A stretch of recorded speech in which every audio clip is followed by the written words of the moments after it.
number 39. I will even be at number 40. No problem. Bye bye. I love you. Yo, arakata. Kumera vile matari wazengo alimara pangano muntu muzima ariko mana nageze ngo ndashubijwe. Kumbe ntabwo ari Yesu. Nako bintu nkabiri yabibaho. Ntabwo ashubijwe yagize ngo ni Yesu, kumbe ntabwo ari Yesu wari umushubije aratwara. Something I want to tell you. Igitekerezo. Ari kumwe n'inshuti.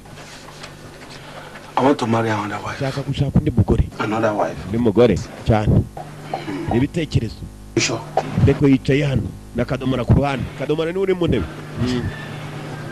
Cyumba niyo saro. My friend. Shoti. You really tried. Of course, you have really tried staying alone. It's not easy. Not easy at all. For a man to stay alone without a wife. 17 years. 17 years. Ah. Yeah. Have you seen anyone to marry? Problem. There are so many women out there. But there's no wife. And I'm still searching. All right. So I'm now in the know. Put my eyes. Trust me. But what type of woman? You know my test now. I want everything big. Extra large.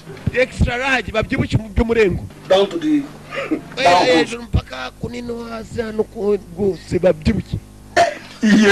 she must be very fair. Yellow purple with enough stretch marks. Stretch marks fit me well. In fact, it gives me the kick. Do you know what you are saying? See, if she sleeps and snore, better. Snoring? Yes. Snoring, if she has enough snoring.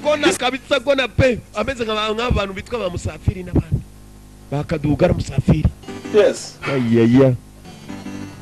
Okay. This girl who stays around where I'm walking. Try and see her. She has enough stretch marks. Then you need. Then she can snore. She snore. This girl can snore. Have you ever had someone?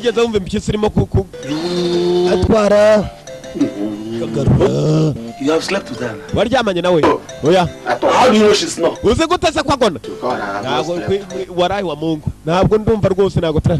I will bring her next. Hey, it's urgent.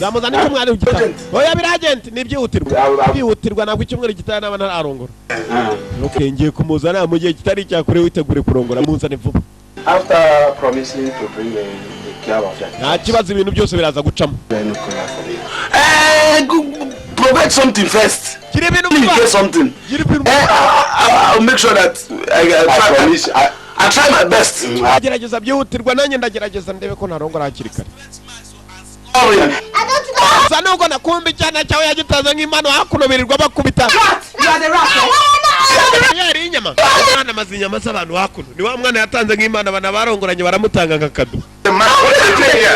the matter?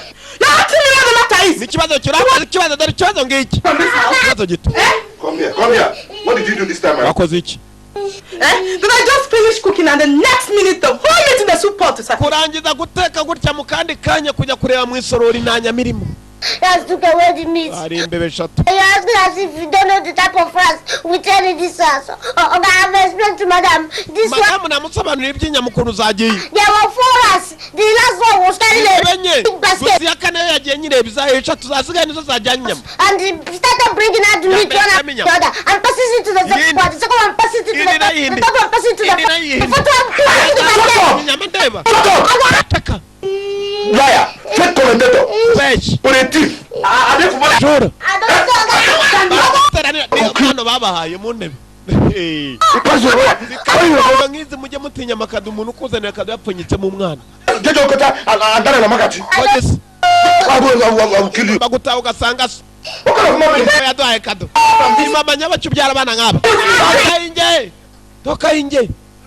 Relax. He passes to this one. Passes to this. What is wrong with you? Baby, panga inyama iyere inyama cyazi maze ngurone gwimbana zo za stanza abagabo bakunda inyama. Mugabo mukuru. Niyo bagabo bakuru ku cyaro bazwe. Uyu ni umugabo mukuru. Ibu. Ni umugabo mukuru. N'abagabo bakuru bazwe. Maze imyaka 17 atabana na madamu we nukuvuga uriya mwana afite imyaka irenga 17. Bu, ni umugabo mukuru. Niyo bagabo bakuru. Hari urimo gukaraba. Navuye. Ni umugabo mukuru. Mama we aranyabiranye. Ngo mukuru. Niyo bagabo bakuru. Ni umugabo mukuru. Bagabo bakuru.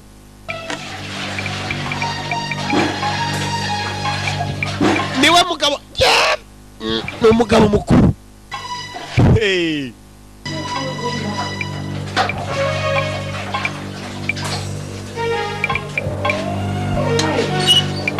No mugabo mukuru ba. Yo. Ibu. What are you doing? What are you doing? You mean you watching me take my bath, eh? Ngarabuka nunguruka. Ibu. Uvuga cyane ariko mwabaye muto ushobora kunsebya. Uko wishabeje. Oh, yeah, we hear this. Abantu bazajya kubyumva. See, it's not my fault. It's not my fault. Ntago bitewe nanjye. It's just I'm looking for a wife. Ndimo ndashaka umugore. Marry me, eh? No, urashaka. Because you want to marry me, you first see my nakedness. Kubera kushaka kurongora umugore ugomba kwanza kumurunguruka. Seeing is believing. Eh, you have seen. Yizera. Arareba kizera. When a man is looking for his lost rib. Iyo umuntu arimo gushaka urubavu rwabuze urabizi Bibiliya iravuga ngo umugore ni urubavu rw'umugabo iyo umugabo ashaka urubavu rwabuze agomba kurushaka yitonze akabanza kururunguruka. Idiot.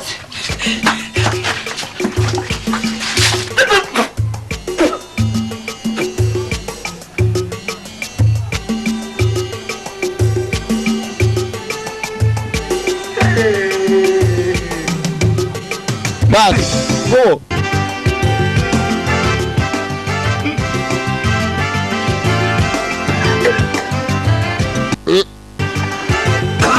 Uriya mwimbase yibagiwe maze biragira. Wagatayi. N'abagabo bakuru. Nibo bagabo bakuru. Dore ibirenge aratambika neza. N'abagabo bakuru. Kabarisa.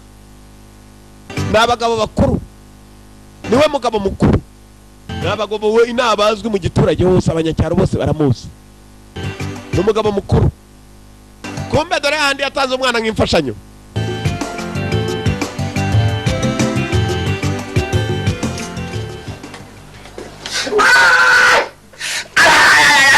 Yabat yagize mibirenge kumbe ubu butega inzoka bugatega n'imbeba. Katakiye. I'm sorry. Agashibuka mama we dapfuye ihangane. I'm sorry. Ihangane. But how did you get your feet into it? Winjije gutema ikirenge amaho ndani. Ufata imbeba ukinjamire. Was right inside my shoes. Ari mu nkweto zanjye. In your shoes? Mu nkweto. God. But how did you get into your shoes? Who else would have done this? This wizard that lives to us. Nago mbizi. Ngo ba magaye bamana witwa mwo. Mwo. Mwana ari hano. Tesha abantu mutwe. Tante. Tante wawe tutaryari. Tante kuva ryari unyicira umugabo. Tante kuva ryari. Up in the shoes. Abishiza mu nkweto. Yamo. So you set a rat trap inside my shoes. Ngo washiza gatako kimbeba mu nkweto zanjye. That's been stealing our meats. Imbeba zibinyama zacu nageze gutya menya ko zinjira no mu nkweto n'inkweto fose ari kuzagenda. Bitamo gukira mu wakigoryo. You're a wizard. Uri kigoryi. Wizard. You're a bullfrog. In fact, more. You're a rat. You know. Honey, please now. Eh? You better send this thing away from this house before he... No, Auntie. Auntie cannot kill a human being. Aga,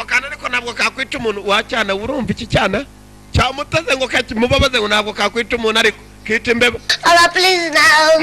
Aga, please, Auntie. Please now. Put your leg here.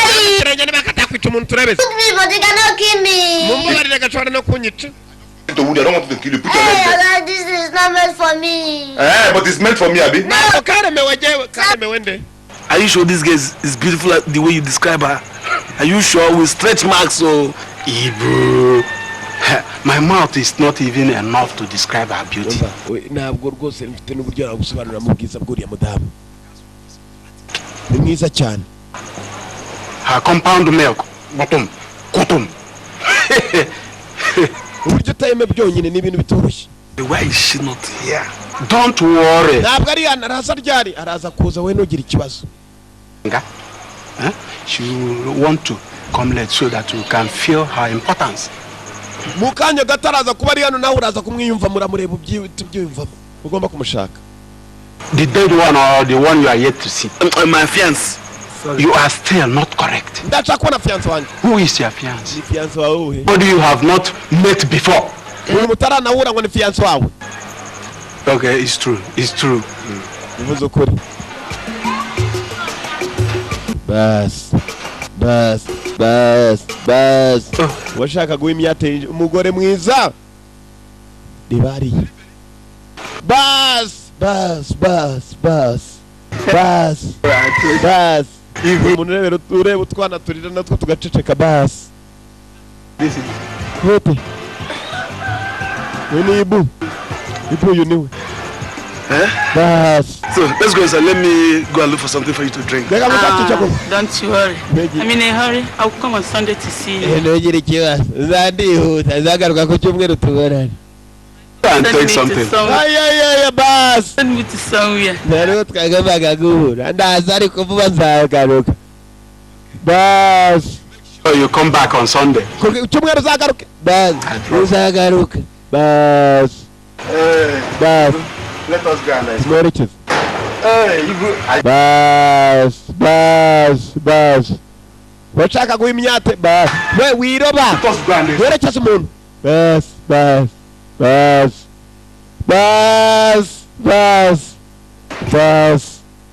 Yarebye umuntu. Bas.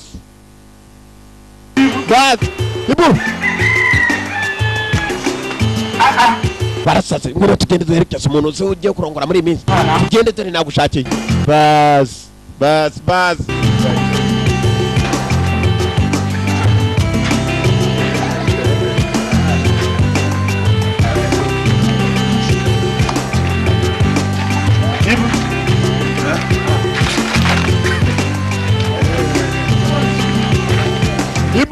Ibu kumbari marareba.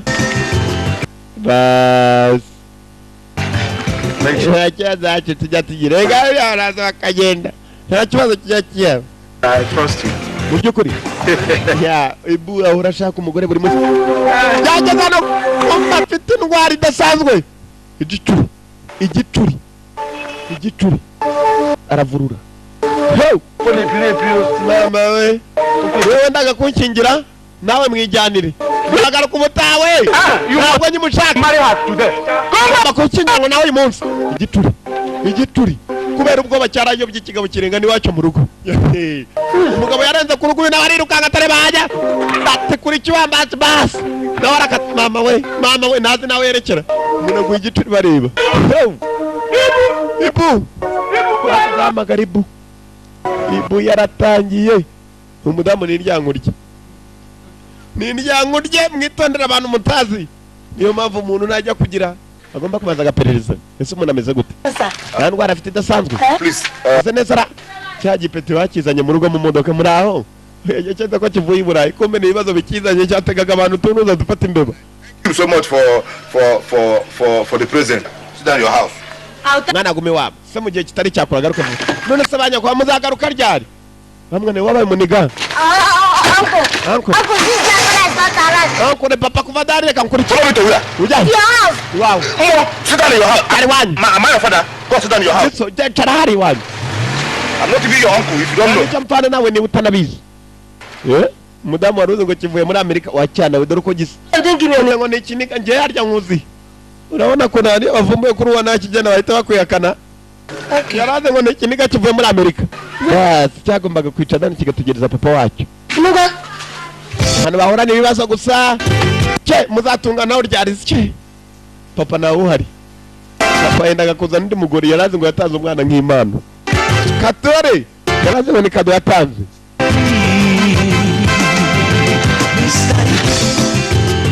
Ibu dore inzu harya hasi, dore inzu rugarika.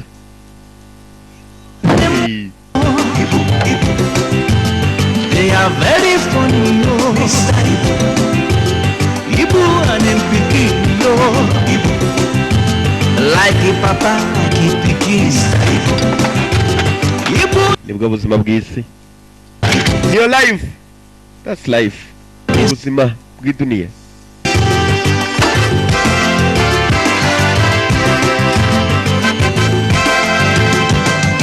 He get you one man, in name na Mr. Ibu.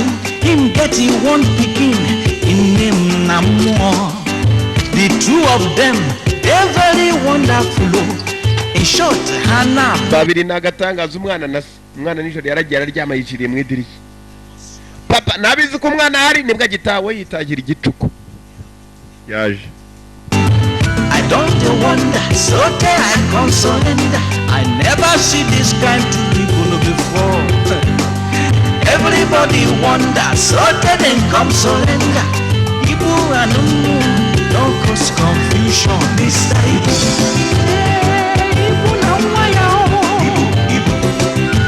like a papa, like a pikin, like a father, like a pikin umwana, son. They don't cause confusion.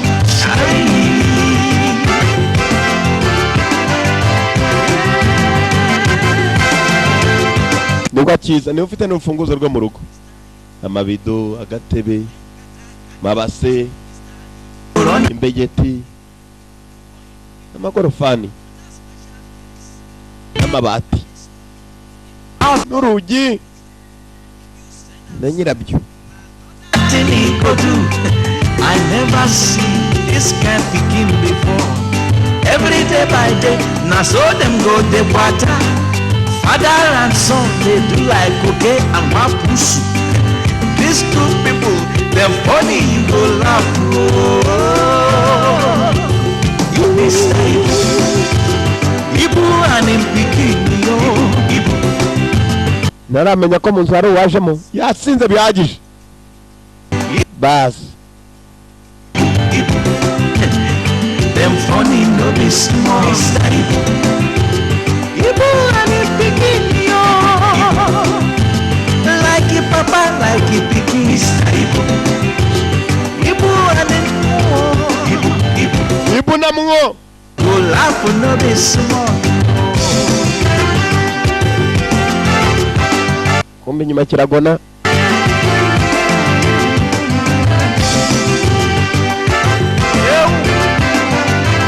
Babanje akarura amaso mu cyumba cyuko yakaryamye.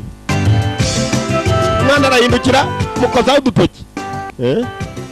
Aragona mutera utundi dutoki. Napoi! Napoi! Napoi! Ngabo! Aseju ngabo! Mugari rukari! Yari kana mu gituko n'agatimbwe karabakurikira. Ko yirukana ikigori gikirakurikira. Papa n'umwana.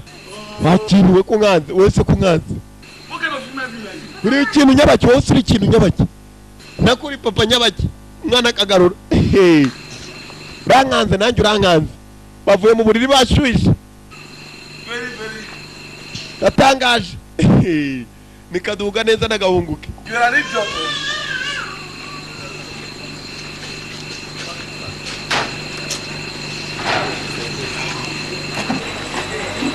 Just a bastard. Ngabo. How did you get into the room? Papa, it was Uncle Azu that brought me back. Uncle Azu yanzanye. How did you get into the room? I entered through the window. You see, you are a thief. You are a thief. Why did you come back from Azu's house? Papa didn't want to come back. It was Uncle Azu that brought me back. The woman was accusing me of stealing the meat in the house. Uncle Azu's wife. Not me. It was one rat. That rat must be your size. No. It's like this. You get into this room through window. It's the same way you would have gone to that pot and the meat disappeared. Ko winje mwidirishya nako winje mwisafuriya n'inyamirabura. Fact. Nyamizanye ibibazo. Because Azu cannot bring you home. I willingly donated you to him. Ntabwo Azu yapfa kuzana mu rugo nagutanze nk'imfashanyo ngewe ubwanye mbishaka. Urumva umuntu utagundi nk'imfashanyo. I willingly donated you to him. If I'm climbing the woman's bed, that means I'm your son. Niba uteka ko nuri igitanda cy'umugore wakaba ariyo mpamvu yanyuze. That means everything I do you must have done it. Have you ever seen me in somebody's bedroom? Wigeze umbona mu gitanda cy'umuntu wari wese? No, Papa, what I'm saying is that everything I do, you must have done it now. Icyo mvuga umwana basana sibyo nkora byose menya nawe warigeze kubikora. Afraid. I would have jewe nari ikigoryi nkaho kuri ikigoryi sindi ikigoryi ntabwo negeze mbaho ikigoryi nkaho. Papa, that would have been better now. At least by now, I would have become an American star, an American citizen. Iyo wakugurisha muri Amerika gusa nari kuba narabaye umunyamerika ukataraboneka. Jackson. Michael Jackson. Snoop Doggy Dogg. Cyangwa ba Snoop Doggy. Abo bose ni abasitari. His hair is like my own. That has Jericho hair. Cyangwa Shaggy. Tumusatsi nk'uwanjye. I would have become like them. Nawe kumera nkabo. use you in one science experiment. Weyo ngukoresha muri Amerika bari kugusuzumira imiti basuzuma imiti basuzuma bakakugira ngo ngaho ikintu bazajya basuzumira imiti. Anaconda egg. You. Wowe chawo. Wow. Get out of my face. Toka mbere yangu tajana vuba. Toka hapa. Njaye sano ko ari wacu. So ambyaye. Ngabona umwana nasi. Nyumbani umwana yarakaje se. Chawo kandi chawo. Chawo. Fano ugenda jye. Ndakurega kuri komine ahubwo.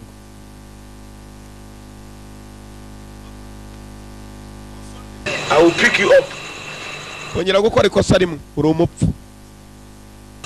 To the church. I give you to the church as my own harvest. Ubutano kugutanga mu rusengero. Nk'icyacumi. You are denying me my destiny. By now, I would have become Michael Jackson. Please. Nibanza kujya muri Amerika nari kuba narabaye Michael Jackson. Numwana ari hano arimo aratongana na se. Munzu. Ko byamera kose bagomba kuryama. Hano ni wabo. Kira biscuit. Papa yagiye umwana nawe atangiye ko. Mwana afite imyaka. Arakuze. Niba abandi bagira imyaka. Imyaka arayifite. I really just such a wonderful and nice lover I have ever known. Niwe mukundwa mwa mbere nigeze mbona niwe mwiza nigeze mbona ndagukunda. Kuko uko bikeka ko ngukunda. Ndagukunda. Care for you. Ndakwitaho. When I look straight into your eyes, I can see the flowers so beautiful. Kubonye mu majica mbona indabyo zose. Bas. Je t'aime beaucoup. Ndagukunda. Everything you need, I will buy it for you. Nshaka cyose nzakugurira n'imodoka gusa vuga indege. I will buy you jewelry, gold. Byose nzagura indege kira kitu wazagire mugire ngira bazagira banje byose byo cyane ndagura. Ndagukunda. I will buy you train. Nzakugurira. Ndagari ya moshi nzayigura. See this house, eh? Ko bimeze inzu ayibona. Hano ni wanje kumbe nyine zarakomanze. Umura. Ya muze yumvisha abavugiramo. Yumvisha abavugiramo. Bas.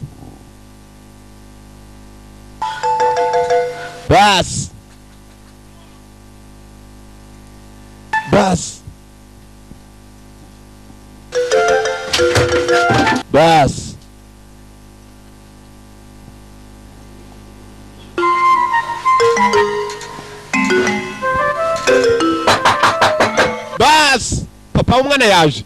Bas. Ninuwa kumba arimo aramwica mu kintu ari ndani. Gitangira kwibyimya nk'icyari gisinziriye ari uwo cyabwiraga ngo kizamugurira gari ya moshi. Bas.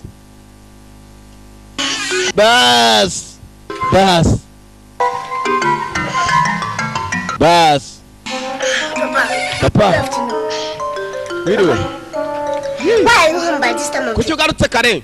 Why you don't want to open the door? Niyo mpamvu wangaga gufungura. Papa, you know, I was fast asleep. Nari niryamye nsinziriye.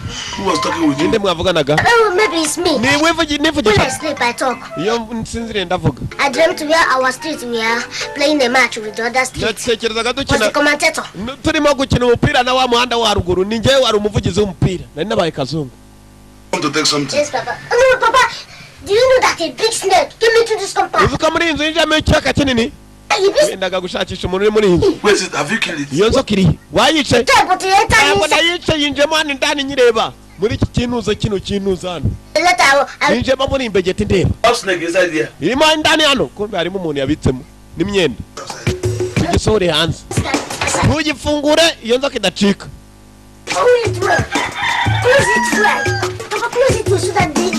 Funga witonze kugira ngo kitagira.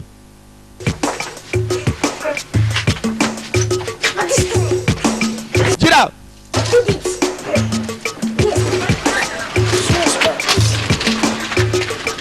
Bas mpaka hanze.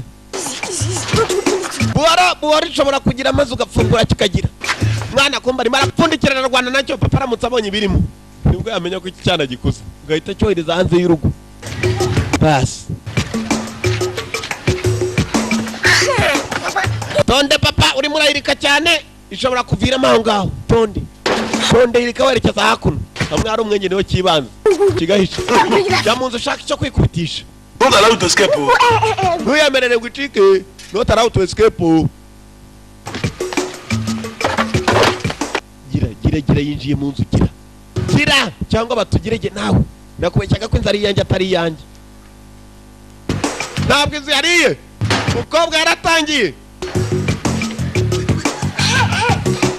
imosha nzoka irimosha izi nzoka ziragenda rwose inzoka yagiye yageze hanze umwana yagize inzoka yagiye umwana yacuritse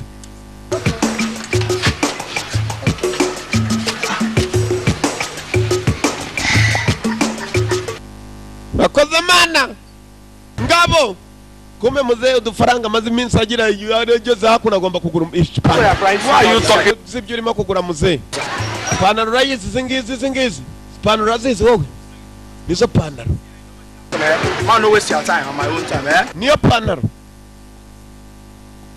rayizi panaro Man, to sell this thing.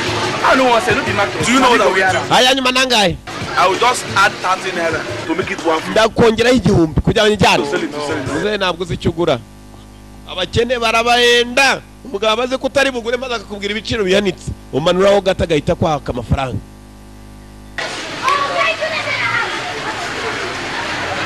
Bas niyo mpamvu ubona abakene rimwe na rimwe baguma mu bukene barabahenda. Zareba umukire agiye kugura ikintu bamubwira uvuga utuyara nakijyana reka no kumukanga ariko mukene ubuzi ko atitayeho ukamubwira ibiciro bihanitse no kaba hasi hejuru akiva inyuma yikora hahandi agahita avanayo kashi. How for you?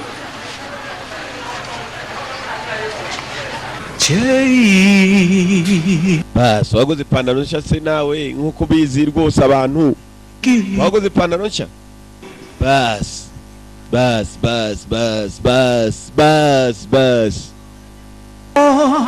Ibu, they are very funny, yo. Mr. Ibu and Mpikini, yo. Ibu. Yes.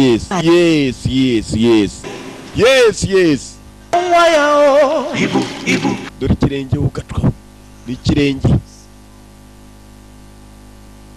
Ibu, Mr. Ibu and Mpikini, yo. Ibu. Like Kirenge abantu rwose baba bafite ibirenge nguwo. Ibu. Bas. I like Ipikini, Mr. Ibu. Mekuna teka muhizi, yo. Ibu. Yes, bas. Yes. Ibu. Yes. Kill Bas, yes. Ibu. Stop causing confusion, Mr. Ibu. Hey, one day. Papa. Papa unaturuka I trouble. I went to play football. Mr. Ibu. najya gukina umupira Mekuna teka muhizi, yo. yari ibyaye yewe cyangwa usa na sogokuru wawe kweli se wakubyaye ngo turasa nawe Like not a new one. How does it concern? waguze inshyashyo ndati cyane. Papa, I'm hungry. Papa ndashonje This is morning. Now you go there. sindarya Give you some. nari mbabwiye bagira icyo bagushyiraho hepfo kuri ka kanuza baragira Give me my trouser. n'ipantaro yanjye Give me. shaka kwambara sha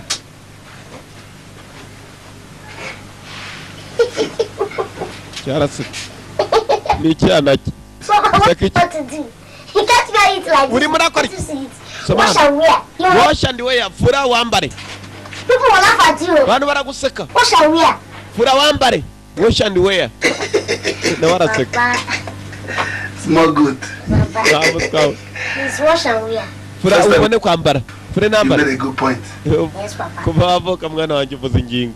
Nubwa mbere kibonye kivuga ingingo kuva cyavuka. Vuze neza papa. Ngo nafura ite yambara. Niko ipantaro yanditse ngo natayambara kimara kuyifura. Ngo baramuseka cyasigaye giturika.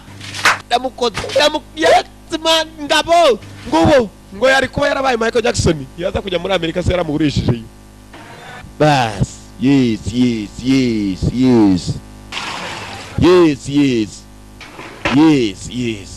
Fura wambare. Wash and wear. Yes. Ibu. Like a father, like his son. Mr. Ibu. Yes. Ibu and MWO. Ibu. Uyu mwana na undi kananga yigeze abona muri iyi dunia. Kereka kananga yiboneyeho. Usibye ko atamuvuga. Somebody. Wash and wear. Like a papa. Fura wambare. Mr. Ibu. Kiraseka. Na kananga na kavaga kirabona kuri iyi dunia. Ya Mungu kereka umwe. No be small. Wash and wear. Fura wambare. Yes. That's what I said. No, you can wear it. Bimeze sawa. Dore inyubako. Cyarasetse. Kiri kuri papa wacyo. Papa. Ni style, wash and wear, ni technique, ni style. Italian pants. Basa bakubona bo barabizi ibintu barabizi abantu barabizi. Papa, where are you going? Our town's meeting. Ugiye mfite inama. Papa, if anybody sees you today, you know that he was an Usuda. Abantu ni bakubona baravuga ati ukweli niwe. Nibyo. Baravuga kuri we. Huh? You're a guy man. Uri umugabo. You are the man, papa. Niwe mugabo.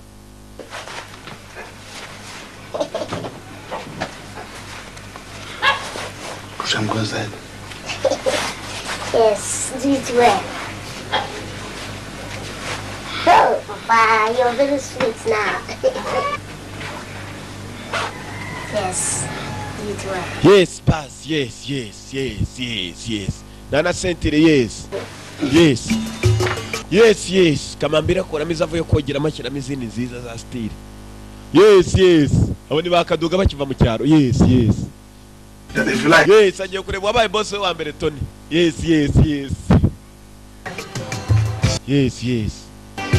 Wash and wear. Yes. Arabyimba dore nko. Yes, nkokora. Yes, man. Yes. Eh? Yes, papa jena mustar. Yes, man. Yes.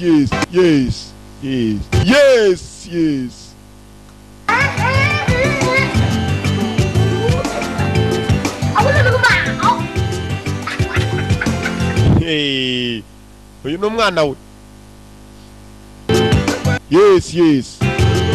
Yes, umusitari wa mbere bahuye yaraturitse araseka. Ni umusitari nguriye ngo ni umukarateka.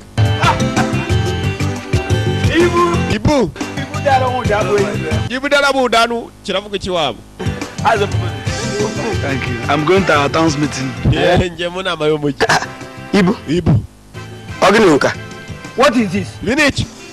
Wash and wear. Wash and wear. What do you mean by wash and wear? Uravuga iki fura wambare? Sit here now. Yanditse one. Ibu. A foolish man. Umugabo musuku. Foolish man. Wash and wear means you will wash your clothes and wear it immediately without letting it dry. Bisobanura ngo wafura ko kanyo ite wambara itaruma. Papa, forget. This style, ni style zaje. This is our own time. Style abasore bambara za style. My sons that should wear it. Mwana wanjye wabibwiye. Ibu. What it means that you should wash your clothes and wear it without ironing it. Ibyo bisobanura ngo yifure uyambara utayiteye ipasi. Ntabwo bisobanura ngo fura wite wambara. Is that one a human being or a ghost? Wakubwiye gutyo ni umuntu cyangwa ni umuzimu. Back and get. Twamwo. Can't you see how people are looking and laughing at you? Nagure ko nabantu bari kukureba bakanaguseka. Barakureba bakanaguseka. Baratangira muze afite inkokora my friend afite ivi. ni bake bagira ayo mavi agirwa n'inyangamugayo. Ibu yaratekereje ibintu akoze ntibibaho cyangwa rizariho kuva yavuka. N'ubwa mbere abonye umuntu ungana nkaho akora ibi, nako n'ubwa mbere yibonye.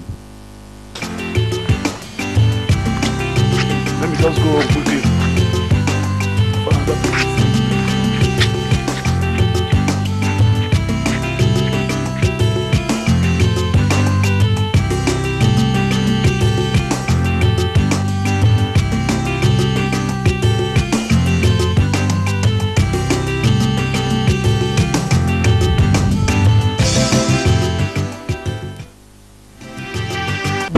Ibu barakwereka yaratashye mugenzi arebe ko yakwitunganya gusa akazi na to God be the glory. Cyubahiro kibikimana niyo yali Ibu, Mr. Ibu agace kambere n'umuhungu we MWO nuko kagenze mwakoze kuzamura beyo. Turabakunda yavaga muri the one video library. Kopi na gukora ko bitemewe yari Yanga. Yeah. Very funny yo. Mr. Ibu. Ibu animpiki yo. Ibu. Like a papa, like a piki. Ibu. Ibu na umwaya o. Ibu. Ugashaka kuri DVD, ukagashaka kuri VCD, no kuri cassette, uko wabishaka bwose buriho. Ndavuga nk'aka gakunze. Ukabonye kuri cassette, no kuri DVD wakabona. Ndetse no kuri VCD. Yakoze kuza murabeho. Yari Yanga. Yeah. The two of them, they're very wonderful. In short, Hannah, be very to-the-full. Everywhere them go, they must surely show themselves. Anything them do, their own, they different, yo. I don't wonder, so I can't surrender. I never see this kind of people before. Everybody wonder, so then come surrender. Ibu and don't cause confusion. Mr. Ibu. Ibu na waya o. Ibu.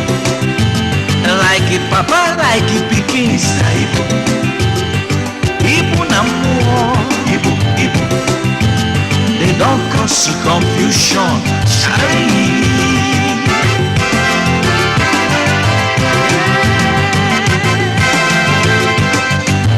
No kind work when Mr. Ibu no go do, but when kata bust, Mr. Ibu go run away. More in picking another special case. He very stubborn, his mouth is sharp like razor. If you send him something, another thing he go do.